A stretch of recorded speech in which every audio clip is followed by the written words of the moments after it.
Rice cards ఒక 41 మందికి లేవన్నారు, అవి కూడా ఇచ్చేయమంటాను. ఆధార్ కార్డ్స్, ఆధార్ అథెంటికేషన్ 61 మంది చేయలేదన్నారు, అది కూడా చేయమంటాను. భవిష్యత్తులో ఈ నేటివిటీ, డేట్ ఆఫ్ బర్త్, లేకుంటే డెత్ సర్టిఫికేట్, అడంగల్ ఇవన్నీ ఉన్నాయి. రేపు 18 నేను ఓపెన్ చేస్తున్నాను.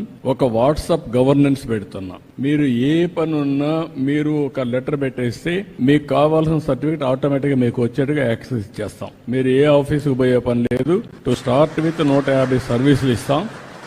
ఆ తర్వాత సర్వీసులు పెంచుకుంటా పోతాం. ఫైనల్ గా ఎక్కడ ఆఫీసుకు పోయే పని లేకుండా మీరు చేస్తా ఉంటే టెక్నాలజీలో నేను దాన్ని కరెక్ట్ చేసుకొని ఆర్టిఫిషియల్ ఇంటెలిజెన్స్ ఒకవేళ రేపు రాబోయే రోజు అది కూడా చేస్తున్నా, వర్కౌట్ చేస్తున్నా, కొంచెం టైం పడుతుంది. మీరు రాయలేకపోతే మాటల్లో చెప్పినా మీ మాటల్ని కరెక్ట్ చేసి ఆర్టిఫిషియల్ ఇంటెలిజెన్స్ ఏ సమస్య దాన్ని కూడా రికార్డ్ చేసి డిపార్ట్మెంట్ కి చెప్పి ఆ పని చేసి మళ్ళా మీకు వాయిస్ లో కావాలంటే వాయిస్, అదర్వైజ్ టెక్స్ట్ లో కావాలి టెక్స్ట్, లేకపోతే సర్టిఫికేట్ కావాలంటే సర్టిఫికేట్ ఇచ్చే పరిస్థితి వస్తుంది. అంటే కామన్ మ్యాన్ కూడా టెక్నాలజీ పర్ఫెక్ట్ గా ఉపయోగించుకోవడానికి శ్రీకారం చుడతాం. ఎక్కడ ఇబ్బంది లేకుండా మీకు సెల్ ఫోన్ ఒక ఆయుధంగా పనిచేస్తుంది, మీరు గుర్తుపెట్టుకోవాలి.